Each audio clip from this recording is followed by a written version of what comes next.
اس کے ساتھ ہی میں پھر 2000 میں پورے بازاروں کا صدر بن گیا. اس کے ساتھ ہی پھر اللہ کا کرم ہوا کہ میں 2003 جنوری میں MNA بن گیا.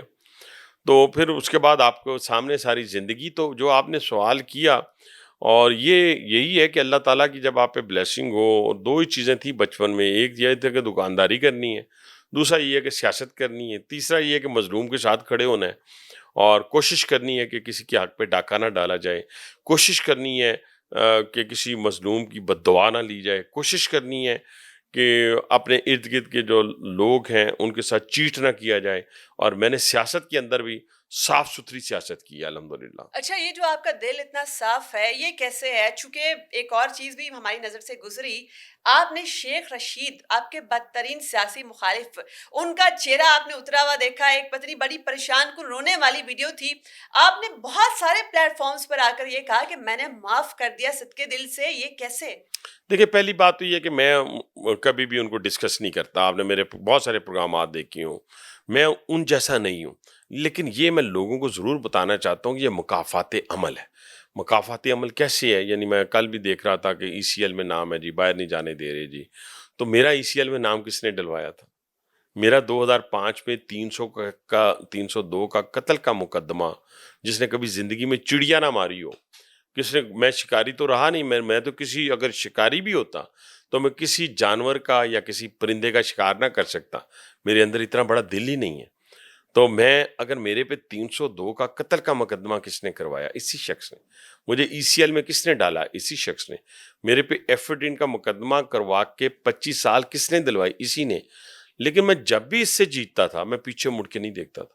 میں کبھی نہیں اس کے خلاف FIR کرواتا تھا. میں کبھی اس کے خلاف کسی اپنا پولیٹیکل وکٹمائزیشن میں نہیں جاتا تھا. اور پھر ہم تو روئے بھی نہیں تھے 25 سال قید لے کے. یہ تو دیکھیں نا، کبھی پولیس کے گلے لگ کے رو رہے ہیں، کبھی ویسے ایک دن رونا شروع کر دیا، کبھی اب عدالتوں کے باہر ہیں. تو ہمیں عدالتوں کے باہر 10 سال کس نے کھڑا کیا؟ جولائی 2012 سے لے کے اور اس اپنا آپ کو 18 تک سزا تک، اور پھر 3 جیلوں میں کس نے باری باری اٹھا کے بھیجا. لیکن ان ساری باتوں کے باوجود میں آج بھی کہتا ہوں کہ میں اس کے ساتھ کسی قسم کی کوئی زیادتی نہیں کروں گا، نہ میں نے زیادتی کرنی ہے. وہ جانے، ان کے اعمال جانے. لیکن ان کو یہ معلوم ضرور ہو گیا ہوگا کہ اس دنیا کے اندر جب بھی آپ کسی کے ساتھ زیادتی کریں گے تو وہ آپ کے سامنے آئے گا. تو اسی بنیاد پہ میں نے کہا کہ میرے ساتھ جو بھی انہوں نے عمل کیا میں صدقے دل سے معاف کرتا ہوں. عباسی صاحب، آپ کو پھانسی دلوانے کی بھی کوشش کی گئی تھی، جی، اور وہ پہلے کس نے کی تھی؟ انہوں نے پہلے یہی کہا گیا کہ اس کو پھانسی دیں، یا پھانسی کی بات جب نہیں مانی جج نے تو پھر عمر قید. پھر جج عمر قید پہ مان گیا. تو مہربانی اس جج کی کہ وہ عمر قید پہ مان گیا. حالانکہ اس کو فیصلہ اپنے ضمیر کا کرنا چاہیے تھا. اس نے معافی اور بھی اسے مانگی آپ سے؟ بس یہ باتیں ڈائریکٹ اب میں نہیں کہنا چاہتا کسی کو بھی. یہ وقت گزر گیا ہے، اب میں آگے چلنا چاہتا ہوں، وے فارورڈ کی بات کرتا ہوں. میں پیچھے مڑ کے اگر اسی ماضی کو کریدتا رہوں گا، اسی پہ پھنسا رہوں گا، تو یہ جو ذمہ داری میرے پاس ہے یہ میں کیسے نبھاؤں گا؟ اگر میں آپ سیاسی مخالفت میں چلے جائیں گے کسی کو، ہاں میں ضرور ایکسپوز کرتا رہوں گا اس پاکستان کے اندر جو پاکستان کی جڑوں کو کھوکھلا کرے گا. اس کے لیے معافی نہیں ہے، اس کے لیے لحاظ نہیں ہے، اور اس کے لیے میں تگودو بھی کرتا رہوں گا. کوشش جو پاکستان کو صوبائیت میں لے کے جائے گا، جو پاکستان کو لسانیت میں لے کے جائے گا، جو پاکستان کو جسے کہتے ہیں اس طرح فرقہ واریت میں لے کے جائے گا، یا پاکستان کو توڑنے کی بات کرے گا، وہ کشمیری ہو، وہ بلوچ ہو، سندھی ہو، پنجابی ہو، سرائکی ہو، کوئی بھی ہو، پختون ہو، کوئی شخص ہو، میں اس کو نہ مانتا ہوں، نہ ماننے دوں گا، نہ اس ریاست پہ حملہ کرنے دوں گا. وہ خواہ ڈائریکٹ وہ کرے یا انڈائریکٹ کرے، اس کو ایکسپوز کروں گا. یہ میری ایز اے پاکستانی میری ذمہ داری ہے. اچھا، کبھی آپ کا دل چاہا کہ کسی شخصیت کو، کافی مشہور قیدی ہے، اس کو آپ جیل کی یونیفارم میں دیکھیں؟ کبھی خواہش اچھا، ہوئی؟ یہ بڑی زبردست آپ نے بات کی. یقین مانے میری یہ خواہش نہیں. میں دل کی بات کرتا ہوں، جھوٹ بولتا نہیں ہوں. لیکن میرے بارے میں کہا گیا تھا کہ میں اس کو قیدی کپڑوں میں دیکھنا چاہتا ہوں، میں اس کو ہتھ کڑی میں دیکھنا چاہتا ہوں. میں لوگوں کو بتانے لگا ہوں. لوگ معصومیت کا شاید لبادہ لوگوں نے اڑا ہوتا ہے، اور لوگ معصوم بنتے ہیں، اور وہ یہ نہیں جانتے کہ انہوں نے لوگوں کے ساتھ کیا کیا کیا ہوا ہے.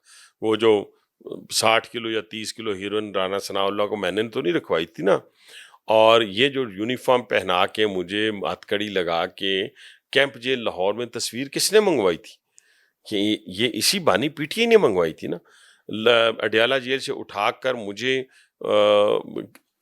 اٹک جیل میں 6x6 میں کس نے رکھا تھا؟ انہوں نے ہی رکھا تھا نا. قصور میرا کیا تھا کہ میں حق سچ کی بات کرتا تھا. میں نے تو کبھی کسی کو گالی نہیں دی تھی، کسی کی ماں بہن بیٹی کی عزت کو نہیں اچھالا تھا. لیکن کیا ہمارے بچے نہیں تھے؟ لوگوں کو تو یاد ہی نہیں رہا. ہمارے بچوں کو نوکریوں سے نکالا گیا. چھوٹے چھوٹے بچوں کو جو ابھی ڈاکٹر بنے بھی 6 ماہ ہوئے تھے، ان کو اسپیشلی کہہ کے بانی پی ٹی آئی نے شاباش دی اس ایم ایس کو، جس ایم ایس کی خود 4 بیٹیاں تھیں. اس کو شرم بھی نہ آئی، حیا بھی نہ آئی کہ میں کیا کرنے جا رہا ہوں. آج وہ در بدر ہے، وہ بھی ایک جیل میں ہے، دوسرا در بدر ہے. کہنے سے مراد یہ ہے کبھی بیٹیوں سے بھی بدلے لیے جاتے ہیں، کبھی بہنوں سے بھی بدلے. میں نے تو آج تک ان کی بہن سے کوئی بدلہ نہیں لیا. تو باقی تو رہ گئی بیٹیوں والی بات، یہ اسی کو احساس ہوگا جس کی بیٹی ہوگی. حنیف صاحب، جیل میں کھانے کو کیا ملتا تھا آپ کو؟ یہ بھی بڑا ایک موضوع ہے. دیکھیں نہیں، وہ تو یہی کہا جاتا تھا کہ اس کو جو جیل کا کھانا دینا ہے. تو بھائی جان ہمیں کیا فرق پڑتا ہے؟ آپ کو تو آج بھی جو ہے وہ بھنے ہوئے تیتر مل رہے ہیں. میں تو سمجھ نہیں آتا کیوں مل رہے ہیں. دیسی گھی بھی مل رہا ہے آپ کو ایکسرسائز کے لیے بہت بڑا کمپاؤنڈ بھی ملا ہوا ہے. ہمیں تو یہ چیزیں میسر نہیں تھی. اور اسپیشلی کہا جاتا تھا کہ باہر کا کھانا نہیں دینا اس کو. تو کہنے سے ہم تو نان روٹی کھانے والے لوگ ہیں، نان چنے کھانے والے لوگ ہیں، ہمیں تو کوئی فرق نہیں پڑتا. ہم 7 اسٹار میں بیٹھ کے بھی کھانا کھا سکتے ہیں اور ریڈی پہ کھڑے ہو کے چنے بھی کھا سکتے ہیں. آج کی بات تھوڑی ہے. جب ہم Muslim League high school Empress Road میں پڑھتا تھا تو 2 نان اور 1 چنے کی پلیٹ لے کے کھایا کرتے تھے. جب میں ایف سی کالج میں پڑھتا تھا تو 1 نان کے اوپر 2 ٹکیاں لگا کے، یہ چودھری ظہور علیہ روڈ کے اوپر وہ بیٹھا ہوتا تھا ایک شخص، تو اس سے ہم کھاتے کرتے تھے بیچ میں سیلڈ ڈال کے. تو آج بھی ہم کروزر میں پھر رہے ہیں. میرے دوست بہت سارے ہیلی کے مالکان میں سے ہیں، بڑے بڑے جہاز ہیں، لیکن میں ٹیکسی پہ بیٹھ کے جا سکتا ہوں، مجھے کوئی ایشو نہیں ہے. تو ابھی بھی آپ جو ہے ریلوے اسٹیشنز پر، چونکہ آپ کی وزارت ریلوے ہے، آپ جا کر جو ہے چھاپا مارتے ہیں اور وہاں پہ آپ سٹالز میں چیک کرتے ہیں کہ کھانے کا معیار کیسا ہے، اور آپ باقاعدہ پورا کھاتے ہیں، کنزیوم کرتے ہیں تاکہ پتہ لگے کہ کیسا ہے. تو ویسے یہ ٹرین کے جو اسٹیشنز ہوتے ہیں، ان کے پکوڑے اور چائے ان کی کیا بات ہوتی ہے؟ تو ابھی کس کا زیادہ پسند ہے، کس اسٹیشن کا پسند دیکھیں، ہے؟ سب سے پہلی بات تو یہ ہے کہ یہ آپ ذہن میں رکھیں کہ اس وقت پاکستان ریلوے کی جو اسٹیشنز ہیں ان میں کوالٹی فوڈ ڈلیور ہو رہا ہے. اور کوالٹی فوڈ کی وجہ یہ ہے کہ ہم خود کوالٹی کانشیس ہیں. فوڈ کے حوالے سے، کلیننس کے حوالے سے آپ کو میرے سارے بڑے اسٹیشن صاف ملیں گے، ان کے واش روم صاف ملیں گے. آپ کو میری بڑی ٹرینز کے اندر جہاں کیٹرنگ کی ہماری، جہاں ایس ایس کے ہمارے کچنز ہیں، جہاں میری ڈائننگ کارز ہیں، جیسے شالیمار ہے، پاک بزنس ہے، تیز کام ہے، اس میں آپ کو کھانا بھی اچھا ملے گا. اور گرین لائن کا آپ کو کھانا اچھا ملے گا، لیکن اس کا بریک فاسٹ آپ کو ٹھنڈا ملتا ہے. اس کا علاج ہم نے نکال لیا کہ ہم نے اس کے اندر ڈائننگ کار لگانی ہے. اس کے پہلے ڈائننگ کار نہیں تھی، وہ بھی انشاءاللہ چند دنوں میں لگ جائے گی. تو اس کا ناشتہ بھی جو ہے، کھانا اس کا اچھا ملتا ہے، ناشتہ بھی آپ کو گرم ملے گا. کوئی چیز میرے پیسنجر کو انشاءاللہ تعالی کوئی چیز ہر چیز اپ ٹو مارک ملے گی اس کو. اچھا، اور اگر یہ چونکہ آپ جس طریقے سے تیز انوویشنز کر رہے ہیں پاکستان ریلوے کے اندر، پہلے تو ذرا یہ بتائیں کہ یہ آئیڈیاز برین اسٹارمنگ کس وقت کرتے ہیں، کیسے کرتے ہیں؟ پورا دن آپ کی اتنی مصروفیت کا انگیجمنٹس کا ہوتا ہے. میں آپ کے ذریعے نا ایک چیز کو ماننے جا رہا ہوں، اکنالج کرنے جا رہا ہوں. وہ یہ ہے کہ میں، اللہ تعالیٰ نے صلاحیتیں تو دی ہوئی تھی، گاڈ گفٹڈ چیزیں ہوتی ہیں، لیکن کوئی ان کو نکھارتا تو ہے نا. 2003 سے 5 تک بھی میں ایم این اے تھا. میں گلیاں بھی بناتا تھا، میں چھوٹے موٹے اسکول کے کمرے بھی بنا لیتا تھا اپنے فنڈ سے. اور پھر میں بچپن سے ویلفیئر میں بھی کیا کرتا تھا، یعنی کسی فری ڈسپینسری کو چلانا، یہ وہ ساری چیزیں اپنی، جب ٹریڈر سیاست میں تھا. لیکن جو نکھارا ہے مجھے، وہ شہباز شریف صاحب نے میری صلاحیتوں کو جو نکھارا ہے، جو دوام بخشا ہے اللہ تعالیٰ کے فضل و کرم سے، وہ شہباز شریف صاحب نے. انہوں نے میری ذمہ داری لگائی، پنجاب اسپورٹس بورڈ کا چیئرمین بنا دیا، میٹرو کا چیئرمین بنا دیا، Rawalpindi institute of cardiology, Rawalpindi institute of urology کی اسٹیئرنگ کمیٹی کا مجھے چیئرمین بنا دیا. یہ ساری چیزیں وہ کرتے گئے، ساتھ ساتھ بتاتے گئے. میں ان کو اپنا استاد ماننے میں مجھے کوئی آر نہیں ہے. حالانکہ کسی کو بھی استاد ماننے میں نا مجھے بڑا، میرا اتنا دل چاہیے مجھے کسی کو ماننے کے لیے اللہ کے سوا. اللہ کی رحمتیں، برکتیں، اور اس کے جسے کہتے ہیں حکم کے بغیر زبان بھی نہیں ہل سکتی، ایک پتا بھی نہیں ہل سکتا. تو میں ان کو ماننے میں کوئی حرج نہیں ہے. تو یہ ساری کی ساری جو ایڈمنسٹریٹو سکل ہے، یہ میرے پرائم منسٹر کی بدولت اس کو نکھارا گیا. موجود تھی, میں یہ نہیں کہتا موجود نہیں تھی, موجود تھی. اور مجھے کوئی ریٹائرڈ شخص کو لے کے ایڈوائزر بنا کے میں نہیں چلا, اور میں الحمدللہ, اور پھر اللہ تعالیٰ مدد کرتا ہے جب آپ کمٹمنٹ کے ساتھ 60 دنوں میں اسٹیشنز بن رہے ہیں. ابھی دیکھیں نا, جو لوگ کہتے ہیں جی اسٹیشنز, بھائی جب ٹریک بنے گا تو بنے گا نا, اور ٹریک بننے کے لیے ہم نے جدوجہد شروع کر دی. روڑی کراچی ہم 500 کلومیٹر بنانے جا رہے ہیں, نوکنڈی روڑی جو ہے وہ 900 کلومیٹر بنانے جا رہے ہیں, اور باقی انشاءاللہ باقیوں پہ ہم پنجاب گورنمنٹ کے ساتھ اس وقت ان کانٹیکٹ ہیں کہ وہ جو راولپنڈی لاہور, بلکہ وہ اب راولپنڈی ملتان کی بات کر رہے ہیں, تو اس کے لیے تو انہوں نے پیسے بھی رکھ دیے آنے والے 3 سال کے لیے. تو وہ اب پروسیس ہے, اس کے لیے ضروری ہے, وہ 60 دنوں میں تو نہیں بن سکے گا. لیکن اگر ہم گراؤنڈ بریکنگ جون 2026 میں کر لیتے ہیں تو انشاءاللہ اپنے ٹینیور میں بنا کے جائیں گے اللہ نے چاہا. اچھا, چونکہ ہم جیو اکنامک ورلڈ آرڈر میں اس وقت تھرائیو کر رہے ہیں, اور یہ سینچری ان افراد کے نام ہوگی جو کنیکٹیوٹی پروجیکٹس کو لیڈ کریں گے, اس پہ کام کریں گے, تو آئندہ آنے والے دنوں کے اندر شاید مورخ, کیا آپ کو لگتا ہے آپ کا نام بھی ان آرکیٹیکٹس میں لکھے گا جنہوں نے اس جیو اکنامک ورلڈ آرڈر کی بنیاد رکھی؟ دیکھیں, بزرگ کہتے ہیں کہ آپ کمٹمنٹ کے ساتھ اپنی محنت جاری رکھیں, رزلٹ اللہ سے نہیں مانگنا, رزلٹ اللہ خود دے گا, نہیں بھی دے گا تو نو ایشو, ٹھیک ہے, رزلٹ نہیں مانگنا. تو میں آپ سے یہ کہنا چاہوں گا کہ جیسے ابھی ریجنل کنیکٹیوٹی کی میں بات آپ سے کر لیتا ہوں. ایک تو ہم ITI اسلام آباد, تہران, استنبول, جو آلریڈی ہماری کئی دفعہ ٹرین چلتی بھی تھی, وہ اس کو ریوائیو کرنے جا رہے ہیں. اب وہ دسمبر کا, ہمارے 31 دسمبر کا ہے ٹارگٹ ہے, لیکن میں نے کل بھی کہا تھا جام کمال صاحب سے, جو کہ ہمارے کامرس کے منسٹر ہیں, کہ ہم ٹرین تو صبح چلا دیں اللہ کے فضل و کرم سے, یعنی 10 دن بعد چلا سکتے ہیں, ہم تیار ہیں, پاکستان ریلوے تیار ہے. اس کو خالی تو لے کے نہیں جانا نا, اس کو ادھر سے بھی کوئی کموڈیٹیز آنی چاہیے, کوئی ادھر سے کموڈیٹیز جانی چاہیے. تو ہماری طرف سے پنک سالٹ جاتا تھا, رائس جاتے تھے, تو اس کا کامرس منسٹری نے بندوبست کرنا ہے. ہم انشاءاللہ ٹرین چلائیں گے, یہ ریوائیو ہو جائے گا. دوسرا, قازقستان کے ساتھ ہم بہت نزدیک پہنچ چکے ہیں. قازقستان کہتا ہے ترکمانستان جانے, افغانستان جانے, آپ ہمیں پرمٹ کریں کراچی پورٹ تک جانے, ہم چمن تک آ جائیں گے. چمن سے آگے تو ہم ایگزسٹ کرتے ہیں. تو وہ MOU بہت جلد سائن ہونے جا رہا ہے. ان کے پریزیڈنٹ پاکستان آ رہے ہیں, تو وزیر اعظم پاکستان کیونکہ بہت زیادہ اس معاملے میں, ریجنل کنیکٹیوٹی کے معاملے میں ان کا بہت زیادہ کنسرن ہے. ان کو معلوم ہے کہ جب تک ریجنل کنیکٹیوٹی نہیں ہوگی پاکستان ریلوے کی, تو ہماری اکانومی گرو نہیں کر سکتی. اور اسی کے ساتھ ازبکستان, پاکستان, افغانستان, یہ میں جولائی میں کابل گیا تھا, تو وہاں جا کے یہ ایگریمنٹ میں سائن کر کے آئے. حنیف عباسی کو اگر ایک دن کے لیے وزیر اعظم پاکستان بنا دیا جائے تو حنیف عباسی سب سے پہلا کام کیا کرے گا؟ سب سے پہلی بات تو یہ کہ موجودہ پرائم منسٹر کے تو میں صلاحیتوں کے پاسکو بھی نہیں ہوں, تو میں ان کی جگہ ایک دن بھی بننا نہیں چاہتا. ایک بات اگر وہ آپ کو بنا دے تو آپ اگر نہیں, میں مجھے آپ یہ کہہ سکتی ہیں کہ پاکستان ریلوے کی جو ذمہ داری آپ کو سونپی گئی ہے, اس میں آنے والے وقتوں میں آپ کیا کریں گے.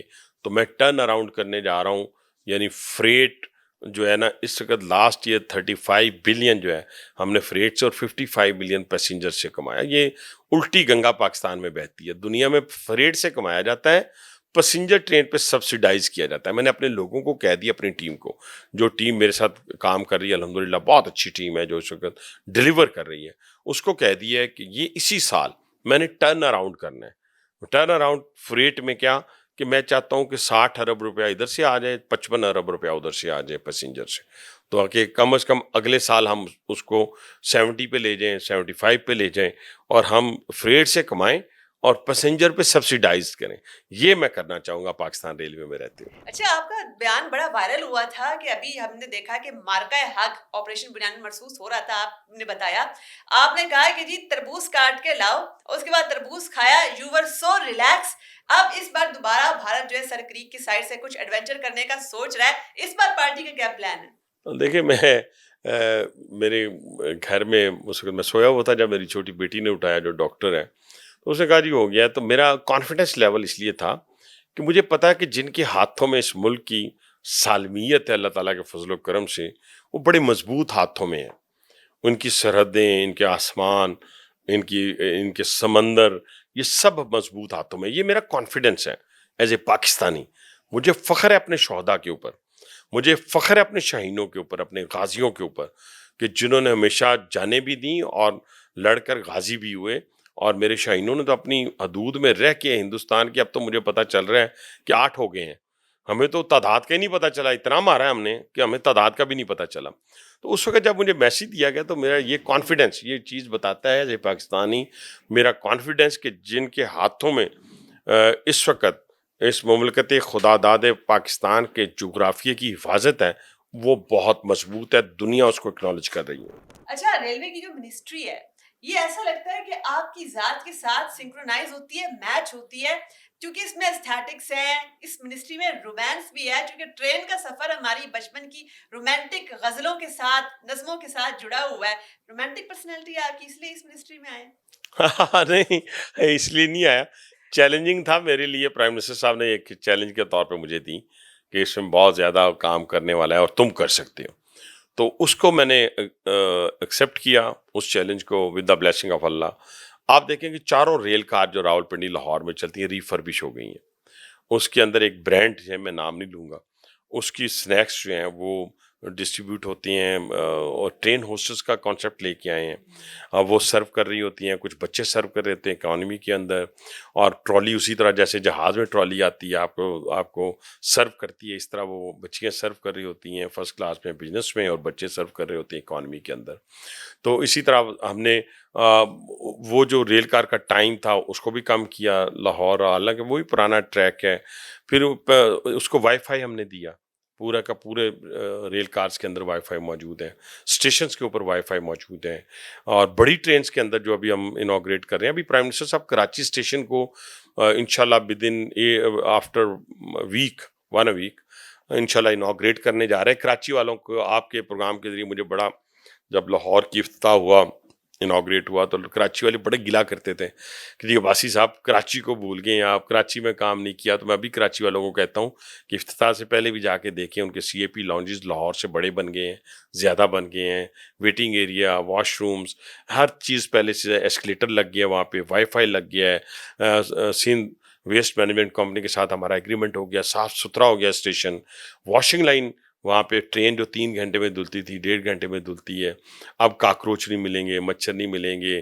اس طرح کی گندگی نہیں ملے گی آپ کو لڑکیاں ٹرین بھی کے ٹریول کر اندر، رہی ہیں، بالکل بچیاں سیفلی بھی، ٹریول کر رہی ہیں۔ آپ نے میرے ساتھ ایک ایکسپیرینس شیئر بھی کیا تھا، میں چاہوں گا کہ آپ کے اسی پروگرام میں ان کے بھی کوئی ویوز آ جائیں، تاکہ کہ ٹرین کا پتہ چلے، انڈیپینڈنٹ جسے ویوز کہتے ہیں وہ آ جائیں۔ تو یہ ساری چیزیں انشاءاللہ وقت کے ساتھ ساتھ ہم کر رہے ہیں، تو میرا رومانس جو ہے اپنے کام سے ہے، اور یہ رومانس جاری ساری رہے گا۔ اپنی وائف کے ساتھ تو آپ نے لو ایٹ فرسٹ سائٹ والی فلسفی کے تحت فٹافٹ شادی بھی کر لی تھی، تو رومانس تو ذات میں ہے۔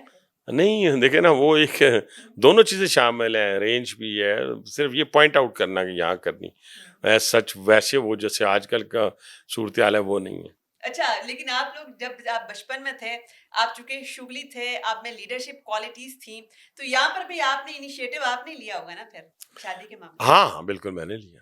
اور اس کے بعد شادی کے بعد جو شادی کا سفر ہے، وہ اس کے ساتھ آپ کی وائف نے بہت ساری صعوبتیں، بہت ساری مشکلات دیکھی ہوں گی، کیا کبھی کہا کہ بس ٹھیک ہے، ہو گیا، بہت ہو گیا، اب سیاست چھوڑ دیں؟ کوئی ایسا لمحہ نہیں آیا؟ میرا نہیں خیال، اور جب کوئی مشکل وقت آیا ساتھ کھڑی رہیں اور حوصلہ دیا، اور آج بھی کبھی میں ہو بھی جاؤں تو وہ کہتی ہے نہیں یہ اچھا کام ہے، لوگوں کے کام کیا کریں، اور جتنا آپ لوگوں کا کام کریں گے اتنا اللہ تعالیٰ آپ کو نوازے گا۔ لمبی لمبی جیلیں آپ نے کاٹی، تو اس دوران آپ کی فیملی بڑی پریشان رہتی ہوگی، اس وقت بھی آپ نے خود ان کے لیے سوچا؟ کبھی ایسا لمحہ آیا کہ اب سیاست کو خیر بات کہنے کا نہیں، وقت آ چکا ہے؟ میں 35 سال میں کبھی میرے ذہن میں نہیں آیا، ان مشکلات میں بھی نہیں آیا، کیونکہ انر میرا سیٹسفائی تھا نا، انر میرا سیٹسفائی تھا، مجھے معلوم تھا آج ہیں کل نہیں ہوں گے اس جیل کے اندر، آج اگر کوئی میرا کیس نہیں سن رہا کل سنے گا مجھے چھوڑ دے گا، کیونکہ میرے کیسز میں ہوتا کچھ نہیں تھا، اللہ تعالیٰ کا فضل رہا، کرم رہا، اور کیونکہ ان کا بچوں کا حوصلہ بڑا تھا، قائم دائم رہے،